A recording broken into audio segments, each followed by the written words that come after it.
Hello students, welcome back to our software engineering series. आज हम एक बहुत इम्पॉर्टेंट टॉपिक पढ़ेंगे, सॉफ्टवेयर डेवलपमेंट लाइफ साइकिल यानी SDLC। मैं आपसे एक सिंपल क्वेश्चन पूछती हूँ, अगर आपको एक एप्लीकेशन बनाना हो तो क्या आप सीधा कोडिंग स्टार्ट करोगे?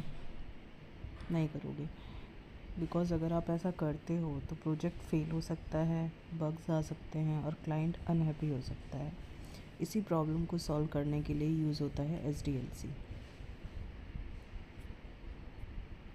Now what is SDLC? SDLC का फुल फॉर्म है सॉफ्टवेयर डेवलपमेंट लाइफ साइकिल। ये एक स्ट्रक्चर्ड प्रोसेस है जिसमें सॉफ्टवेयर को स्टेप बाय स्टेप डेवलप किया जाता है।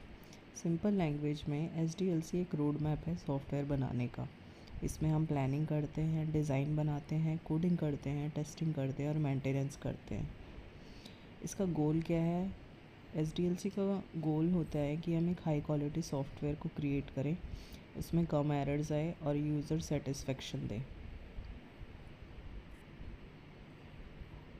SDLC में फेसेस होते हैं, जैसे कि इस डायग्राम में दिखाया हुआ है। सबसे पहला जो हमारा फेस है वो होता है प्लानिंग का। दूसरा हमारा फेस होता है रिक्वायरमेंट एनालिसिस का। तीसरा फेस जो है हमारा वो होता है डिज़ाइन का। Fourth is development, then testing, then deployment and then maintenance. अब हम इन सबको डिटेल में समझेंगे। सबसे पहला फ़ेज़ है हमारा प्लानिंग का। तो इसमें हम डिसाइड करते हैं कि हम सॉफ्टवेयर क्यों बना रहे हैं, कि प्रॉब्लम क्या है, बजट हमारा कितना है और टाइम उसमें कितना लगेगा। एग्ज़ाम्पल, मान लो हम एक फूड डिलीवरी ऐप बनाना चाहते हैं, तो प्लानिंग में हम क्या डिसाइड करेंगे कि हमारे टारगेट यूज़र कौन कौन है, उसमें फ़ीचर्स क्या क्या होंगे और उसमें कॉस्ट कितना लगेगा।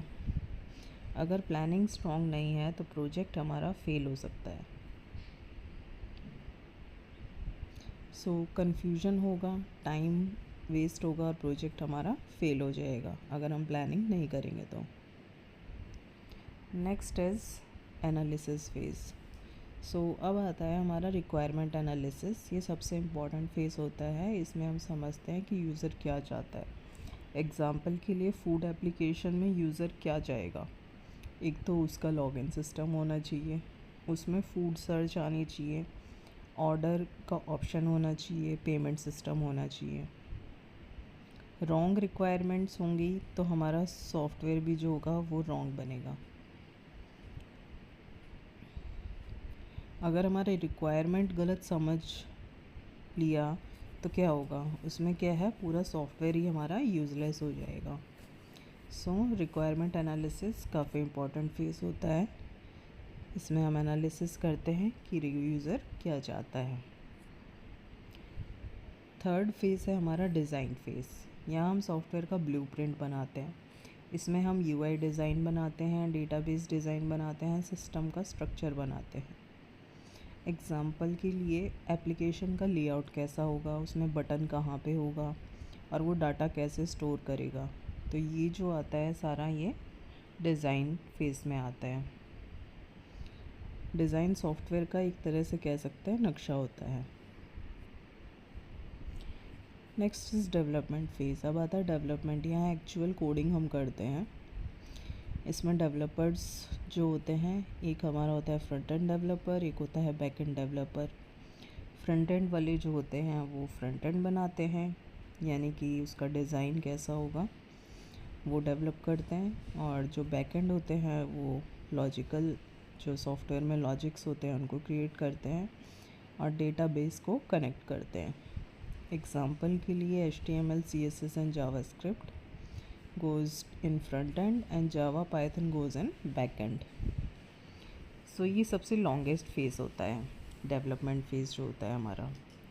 Next is testing phase. अब आता है टेस्टिंग। यहाँ हम बग्स को ढूंढते हैं।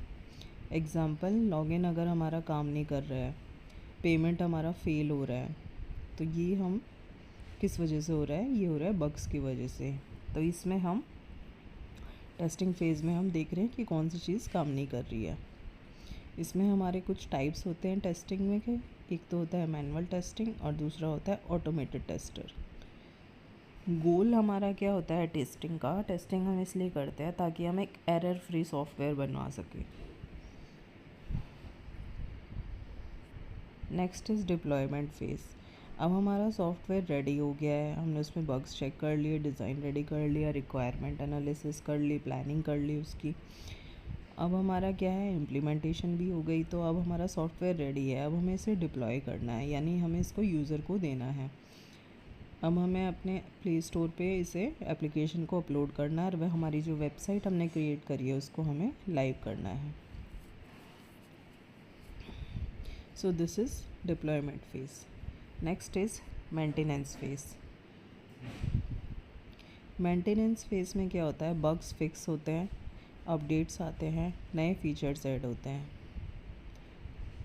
जो हमारा पिछला फ़ेज़ था वो था डिप्लॉयमेंट फ़ेज़। अब डिप्लॉय करने के बाद जैसे हम कोई एप्लीकेशन प्ले स्टोर पे डिप्लॉय करते हैं तो क्या अब उसके बाद हमारा काम ख़त्म हो जाता है? नहीं। किसी भी सॉफ्टवेयर को हमें रेगुलर मेंटेनेंस देना पड़ता है, उसमें अपग्रेड करना पड़ता है ताकि वो सॉफ्टवेयर को हम अच्छे से मेंटेन कर पाए और हमारा सॉफ्टवेयर लॉन्ग टर्म के लिए यूज़ हो। तो मेंटेनेंस फेज़ में क्या होता है, बग फिक्स करते हैं हम, उसमें अपग्रेड करते हैं चीज़ों को, नए फीचर्स ऐड करते हैं। जैसे व्हाट्सएप है तो उसमें अपडेट्स आते रहते हैं, तो सॉफ्टवेयर जो होता है वो कभी कंप्लीट नहीं होता है, उसमें हम नए नए फीचर्स ऐड करते रहते हैं और उसे अपडेट करते रहते हैं। तो मेंटेनेंस फेज़ भी एक इम्पॉर्टेंट फेज़ होता है। सो ओवरऑल SDLC को एक मूवी की तरह समझो। जैसे प्लानिंग है तो प्लानिंग क्या है, स्टोरी, कि हमें स्टोरी क्या चाहिए, डिज़ाइन होगा उसकी स्क्रिप्ट, डेवलपमेंट यानी कि हम क्या शूटिंग कर रहे हैं, टेस्टिंग मतलब उसमें एडिटिंग की जाएगी, डिप्लॉयमेंट हमने मूवी रिलीज़ कर दी, और मेंटेनेंस मतलब हमने उसका सीक्वल रेडी कर लिया। Now advantages of SDLC। यहाँ पे कुछ एडवांटेजेस दी हुई हैं, जैसे better quality, organised work, time और कॉस्ट कंट्रोल। अगर हम SDLC क्रिएट नहीं करेंगे तो क्या होगा, हमें कन्फ्यूजन क्रिएट होगा, डिले होंगे, हमारे सॉफ्टवेयर में बग्स आएंगे और हमारा प्रोजेक्ट जो होगा वो फेल हो सकता है। So today we learn SDLC completely. Next lecture में हम सॉफ्टवेयर प्रोसेस मॉडल्स पढ़ेंगे। अगर आपको लेक्चर पसंद आया तो लाइक, शेयर और सब्सक्राइब करें। That's all for today. Thank you.